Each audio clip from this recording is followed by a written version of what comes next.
ठीक है, तो आइए इसको विस्तार से समझते हैं। आज के इस गहन विश्लेषण में हम एक ऐसे विषय पर बात करने वाले हैं जो सच में इतिहास, वास्तुकला और विज्ञान की जो हमारी समझ है उन सब को एक साथ चुनौती देता है। बिल्कुल। मतलब ये कोई आम कहानी नहीं है। हाँ, तो थोड़ा सा एक तस्वीर बनाते हैं दिमाग में। न्यू मैक्सिको का सांता फे शहर है। वहाँ एक बहुत ही पुरानी और ऐतिहासिक जगह है जिसे लोरेटो चैपल कहते हैं। हाँ, लोरेटो चैपल। बिल्कुल। और वहाँ एक ऐसी सीढ़ी है जो 1800 के दशक में बनी थी। लेकिन हैरानी की बात यह है कि वो आज तक, मतलब आज के इस आधुनिक दौर में भी फिजिक्स के नियमों को खुली चुनौती दे रही है। सही कहा। और जो लोग इस बारे में ज्यादा नहीं जानते उनके लिए बता दूं कि आज की हमारी इस चर्चा का जो मुख्य स्रोत है वो यूट्यूब चैनल मार्वल्स ऑफ क्रिस्टनडम का एक वीडियो है। हाँ, उस वीडियो की ट्रांसक्रिप्ट। जी, उस वीडियो का नाम है the miraculous stairway of Saint Joseph. और आज का हमारा मिशन भी यही है, इस बात की तह तक जाना कि कैसे ये सीढ़ी इतने सालों से दुनिया भर के वैज्ञानिकों और इंजीनियरों को हैरत में डाले हुए है। जो लोग हमेशा कुछ नया और हैरान कर देने वाला सीखना चाहते हैं, उनके लिए ये समझना बहुत रोमांचक होने वाला है। तो कहानी की शुरुआत करते हैं साल 1852 से। 1852 ये वो दौर था जब अमेरिका में बहुत बदलाव हो रहे थे। बिल्कुल।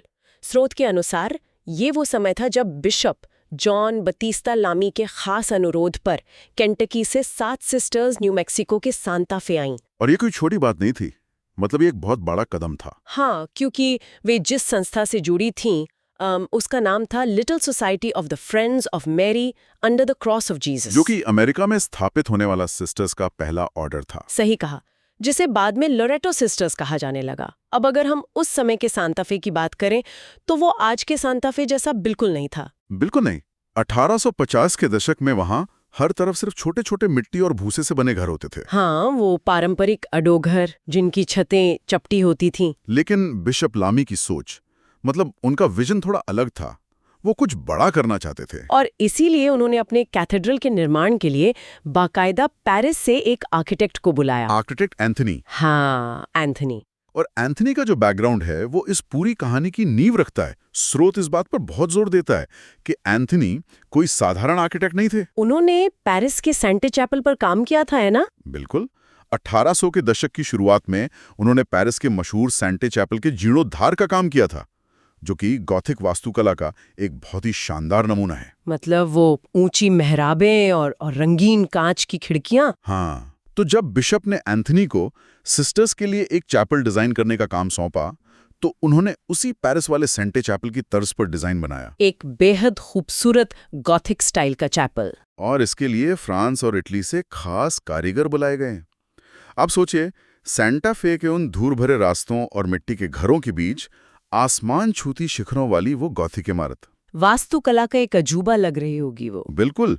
लेकिन फिर स्रोत बताता है कि इस भव्य निर्माण के बीच एक बहुत बड़ा संकट आ खड़ा हुआ। हाँ, चैपल का काम तो बहुत तेजी से चल रहा था, लेकिन अचानक आर्किटेक्ट एंथनी की मृत्यु हो गई। और उनकी मृत्यु अपने पीछे एक ऐसी समस्या छोड़ गई जिसके बारे में किसी ने सोचा भी नहीं था। वो क्वेर लॉफ्ट वाली समस्या। हाँ, जो लोग आर्किटेक्चर की शब्दावली से वाकिफ नहीं हैं उन्हें मैं बता दूं कि क्वायर लॉफ्ट किसी चर्च के पिछले हिस्से में ऊंचाई पर बनी एक बालकनी जैसी जगह होती है जहां गायक मंडली बैठती है। हाँ, सही। और लोरेटो चैपल का ये क्वायर लॉफ्ट जमीन से पूरे 22 फुट की ऊंचाई पर था। 22 फुट। और एंथनी की मृत्यु तक वहां ऊपर जाने के लिए कोई रास्ता या सीढ़ी बनी ही नहीं थी। यही सबसे बड़ी पहेली थी। वास्तुकला के नजरिए से ये एक लगभग अनसुलझी समस्या थी, क्योंकि चैपल का आकार बहुत छोटा था, है ना? बिल्कुल। चैपल बहुत सीमित जगह में बना था। अगर 22 फुट की ऊंचाई तक जाने के लिए एक सामान्य सीधी सीढ़ी बनाई जाती या एल आकार की सीढ़ी, हाँ, तो वो नीचे फर्श की इतनी ज्यादा जगह घेर ली थी कि प्रार्थना के लिए आने वाले लोगों के बैठने के लिए जगह ही नहीं बचती। बैठने की क्षमता एकदम खत्म हो जाती, जो कि चैपल के बनने का मुख्य उद्देश्य ही खत्म कर देता। उस समय की जो सुपीरियर थी, मदर मैग्डलेन, उन्होंने इलाके के कई नामी बढ़इयों को बुलाया। सबने मुआयना किया, नापतोल की। लेकिन स्रोत के अनुसार हर कारीगर ने मदर को वही निराश करने वाली बात कही कि ये नहीं किया जा सकता। हाँ, उस सीमित जगह में इतनी ऊंचाई तक सीढ़ी बनाना उस समय के तकनीक के हिसाब से पूरी तरह असंभव था। तो जब विज्ञान और वास्तुकला के सारे रास्ते बंद नजर आए, तो सिस्टर्स ने अपनी आस्था का रास्ता चुना। और यहीं से कहानी एक नया मोड़ लेती है। शोध के मुताबिक सिस्टर्स ने कैथोलिक चर्च के महान संरक्षक सेंट जोसेफ से मदद मांगने का फैसला किया। उन्होंने 9 दिन तक चलने वाली एक विशेष प्रार्थना शुरू की, जिसे नोवेना कहा जाता है। हाँ, नोवेना।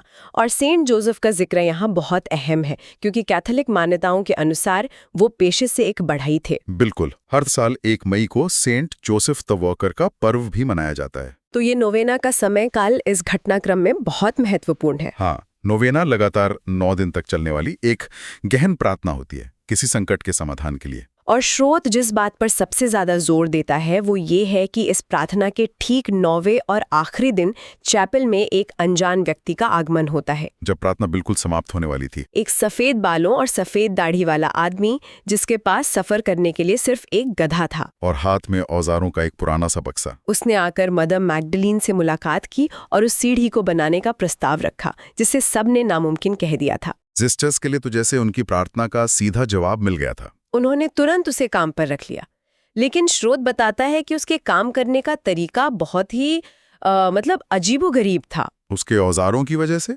हाँ, उसके बक्से में सिर्फ 3 ही बुनियादी औजार थे, एक हथौड़ा, एक आरी और एक T square. T square drafting में इस्तेमाल होता है, अंग्रेजी के टी अक्षर के आकार का, सीधी रेखाएं या 90 डिग्री के कोण नापने के लिए। सिर्फ इन 3 औजारों के सहारे उसने उस विशाल सीढ़ी पर 6 महीने से भी ज्यादा समय तक अकेले काम किया। अकेले, बिना किसी मदद के? हाँ, और उस समय के सख्त नियमों के कारण सिस्टर्स या स्कूल की लड़कियां उससे बात नहीं करती थी। किसी ने उसका नाम तक नहीं पूछा। लेकिन उसके काम करने के तरीके से ज्यादा रहस्यमय उसका वहां से जाना था। बिल्कुल। 6 महीने की कड़ी मेहनत के बाद जब वो अद्भुत सीढ़ी बनकर तैयार हो गई, तो वो कारीगर अपना मेहनताना लिए बिना ही गायब हो गया। बिना पैसे लिए, जबकि नियम था कि काम पूरा होने पर ही भुगतान होता था। जब मदर मैग्डलीन उसे पैसे देने के लिए खोजने गई, तो वो पूरे सांता फे में कहीं नहीं मिला। उन्होंने स्थानीय लकड़ी बाजार में भी पूछताछ की, जिसे लंबर यार्ड कहते हैं। उन्होंने सोचा होगा कि कम से कम इस्तेमाल हुई लकड़ी के पैसे चुका दिए जाएं। लेकिन लंबर यार्ड में किसी को उस व्यक्ति के बारे में कुछ पता ही नहीं था। न किसी ने उसे लकड़ी बेची थी, न ही कोई बिल मौजूद था। और इसी वजह से उसके अचानक आने, अजीब औजारों और बिना पैसे लिए गायब हो जाने के कारण सिस्टर्स ने मान लिया कि वो सेंट जोसेफ थे, जो कि उनकी गहरी आस्था का हिस्सा था। यहाँ ये स्पष्ट करना जरूरी है कि स्रोत की ये जानकारी सिस्टर्स की मान्यताओं पर आधारित है। सही बात है, लेकिन यहाँ से स्रोत का फोकस वास्तुकला के उस चमत्कार की तरफ जाता है जो असल में दिमाग घुमा देने वाला है। सीढ़ी? हाँ, वो सीढ़ी आज भी उसी चैपल में मौजूद है। वो नीचे फर्श से शुरू होकर 22 फुट ऊपर क्वायर लॉफ्ट तक जाती है और इस सफर में पूरे 360 डिग्री के 2 घुमाव लेती है। एक पूरी तरह से गोल घुमावदार स्पाइरल सीढ़ी। अब स्पाइरल सीढ़ी होना अपने आप में अजूबा नहीं है। नहीं, लेकिन यहीं पर वो भौतिकी और इंजीनियरिंग के बुनियादी नियमों को तोड़ती है। आमतौर पर कोई भी घुमावदार सीढ़ी बनती है तो उसके बीचों बीच एक सेंट्रल सपोर्टिंग पोल होता है, एक मुख्य खंभा। हाँ, इसे एक स्प्रिंग की तरह समझिए। स्प्रिंग को सीधा खड़ा करके वजन डालें तो वो दब जाएगा या गिर जाएगा। घुमावदार सीढ़ी का बीच का खंभा पूरी सीढ़ी के ढांचे को साध कर रखता है, वजन और गुरुत्वाकर्षण के खिंचाव को संभालने के लिए। बिल्कुल। लेकिन लोरेटो चैपल की सीढ़ी में ऐसा कोई सेंट्रल सपोर्टिंग पोल है ही नहीं। वो पूरी तरह से हवा में लटकी हुई सी लगती है। इसका पूरा वजन और ग्रेविटी का दबाव सिर्फ इसके बेस पर, यानी सबसे निचले हिस्से पर टिका है। ये भौतिक रूप से कैसे संभव है? इसी पर आज तक कोई भी स्ट्रक्चरल इंजीनियर एक मत नहीं हो सका है। बिना केंद्रीय सहारे के इतने बड़े ढांचे का टिके रहना वास्तुकला का एक असंभव संतुलन है। और स्रोत में इसके शिल्प कौशल की जो बारीकियां बताई गई हैं, वो इसे और भी अविश्वसनीय बनाती हैं। जैसे कि लकड़ी के टुकड़ों की संख्या। हाँ, इस सीढ़ी को बनाने में लगभग 93 लकड़ी के टुकड़ों का इस्तेमाल हुआ है। 8 टुकड़े अंदरूनी स्ट्रिंगर के लिए है। और इसमें कुल 33 सीढ़ियां, मतलब 33 स्टेप्स हैं और 33 ही राइजर हैं। राइजर सीढ़ी का वो सीधा या खड़ा हिस्सा होता है जो 2 स्टेप्स को जोड़ता है। लेकिन इन 93 टुकड़ों को जोड़ने का जो तरीका है वो आज की मशीनरी के दौर में भी एक बहुत बड़ी पहेली है। क्योंकि इसमें कोई लोहे की कील या पेंच इस्तेमाल नहीं हुआ है ना? बिल्कुल नहीं, किसी भी तरह की गोंद या लोहे की कील का इस्तेमाल नहीं किया गया। शायद इसलिए क्योंकि लकड़ी समय के साथ फैलती और सिकुड़ती है, जिससे लोहे की कीलें ढीली पड़ सकती हैं। सही पॉइंट है। इसके बजाय उस कारीगर ने सैकड़ों चौकोर लकड़ी की कीलों का इस्तेमाल किया, जिन्हें वुडन पेक्स कहते हैं। और लकड़ी के टुकड़ों को सिर्फ इन चौकोर कीलों से इतनी सटीकता के साथ जोड़ा गया है कि वे एक दूसरे में पूरी तरह से फिट हो गए हैं। लकड़ी को इतना सटीक घुमाव देना, वो भी बिना आधुनिक मशीनों के, बहुत ही उच्च स्तर की कारीगरी है। और एक बात जो मुझे बहुत चौंकाने वाली लगी, जब ये सीढ़ी पहली बार बनी थी तो इसमें कोई रेलिंग या हैंड रेल नहीं थी। बिना रेलिंग के 22 फुट ऊपर एक स्पाइरल सीढ़ी पर चढ़ना सोचकर ही डर लगता है सिस्टर्स को कितनी हिम्मत जुटानी पड़ती होगी। स्रोत बताता है कि सुरक्षा को ध्यान में रखते हुए लगभग 7 साल बाद एक दूसरे कारीगर ने उसमें रेलिंग जोड़ी थी। लेकिन इन सबसे ज्यादा हैरान करने वाली जो जानकारी स्रोत में है वो इस सीढ़ी की लकड़ी से जुड़ी है। वो 1996 का अध्ययन। हाँ, साल 1996 में इस लकड़ी को लेकर एक विस्तृत वैज्ञानिक अध्ययन किया गया था, फॉरेस्ट एन ईजली के नेतृत्व में, जो एक बहुत ही अनुभवी वुड टेक्नोलॉजिस्ट थे। उनके पास लकड़ी के अध्ययन का 40 साल का अनुभव था। और उनका ये 1996 का अध्ययन इस रहस्य का सबसे प्रामाणिक वैज्ञानिक दस्तावेज है। उन्होंने पूरे 15 महीने तक इस सीढ़ी की लकड़ी की बनावट, घनत्व और उसके रेशों की बारीकी से जांच की। 15 महीने का विश्लेषण, और उसका नतीजा क्या निकला? नतीजे ने इस रहस्य को सुलझाने के बजाय और गहरा कर दिया।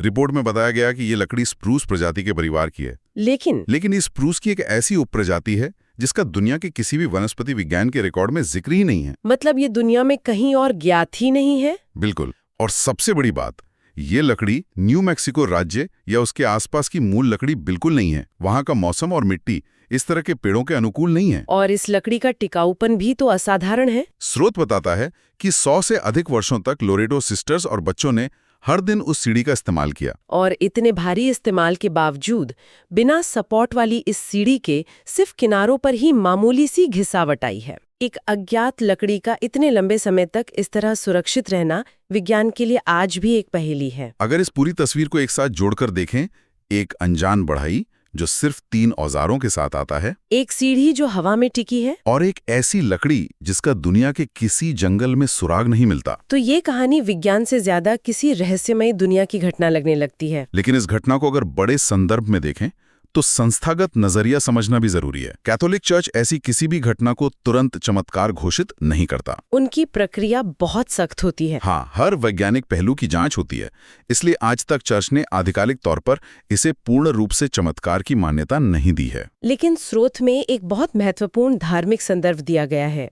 17वीं सदी की एक Spanish nun venerable Mary of Agreda की किताब मिस्टिकल सिटी ऑफ गॉड का हवाला दिया गया है, आस्था के पहलू को समझाने के लिए। हाँ, और यहाँ ये साफ कर दूं कि हम किसी भी धार्मिक मान्यता या पक्ष का समर्थन नहीं कर रहे हैं। बिल्कुल, हम सिर्फ निष्पक्ष रूप से ये रिपोर्ट कर रहे हैं कि स्रोत सामग्री में उस सीढ़ी के पीछे के आध्यात्मिक तर्क को कैसे प्रस्तुत किया गया है। तो स्रोत के अनुसार उस किताब में ये मान्यता है कि सेंट जोसेफ के पास असीम ईश्वरीय कृपा और शक्तियां हैं जिन्हें मानव जाति ने हमेशा कम आंका है, और वो अपने भक्तों की मदद के लिए किसी भी असंभव स्थिति से उन्हें निकाल सकते हैं। इसी आध्यात्मिक तर्क के आधार पर वहां के लोग और दर्शनार्थी इसे एक चमत्कार मानते हैं। तो आखिर में सवाल ये है कि इन सब का मतलब क्या निकलता है? जो लोग जानकारी जुटाने के शौकीन हैं, उनके लिए ये विषय इसलिए जरूरी है क्योंकि ये दिखाता है कि तकनीकी रूप से हम चाहे जितने भी उन्नत हो जाएं, हमारे आसपास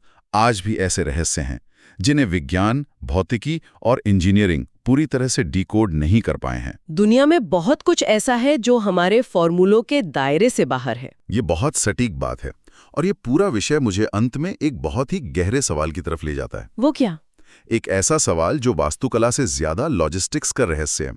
जरा सोचिए, 1996 के अध्ययन ने साबित कर दिया कि वो लकड़ी अज्ञात प्रजाति की थी जो न्यू मैक्सिको के उस सूखे इलाके में पाई ही नहीं जाती थी। हाँ। और स्रोत बताता है कि वो बढ़ई अपने साथ सिर्फ एक गधा लेकर आया था। एक गधा और औजारों का बक्सा। तो सबसे बड़ा और अनुत्तरित सवाल ये है कि अगर वो लकड़ी स्थानीय बाजार से नहीं खरीदी गई, आसपास उगती नहीं थी, तो इतनी विशाल सीढ़ी बनाने लायक 93 टुकड़ों की भारी भरकम लकड़ी उस रेगिस्तानी इलाके में आई कैसे? ये तो मैंने सोचा ही नहीं। 1870 के दशक में जब यातायात के साधन सीमित थे, एक अकेला इंसान बिना किसी मालगाड़ी या घोड़ा गाड़ी के सिर्फ एक गधे के सहारे इतनी लकड़ी लेकर सांता फे के बीचों बीच कैसे पहुंच गया? बिना किसी की नजर में आए। उसने ट्रांसपोर्टेशन का, सप्लाई चेन का कोई सुराग पीछे क्यों नहीं छोड़ा?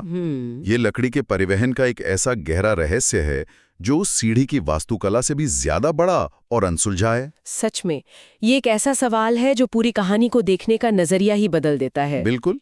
एक तरफ भौतिकी का रहस्य और दूसरी तरफ लॉजिस्टिक्स का। जो लोग रहस्यों की तह तक जाना पसंद करते हैं, उनके लिए ये अपने आप में सोचने का एक बहुत बड़ा विषय है। और श्रोताओं के लिए इसी विचार के साथ हम आज के इस गहन विश्लेषण को यहीं विराम देते हैं। दुनिया ऐसे ही अनसुलझे रहस्यों से भरी पड़ी है, बस उन्हें एक खोजी नजरिए से देखने की जरूरत है। हमारी इस विस्तृत चर्चा में आज के लिए बस इतना ही।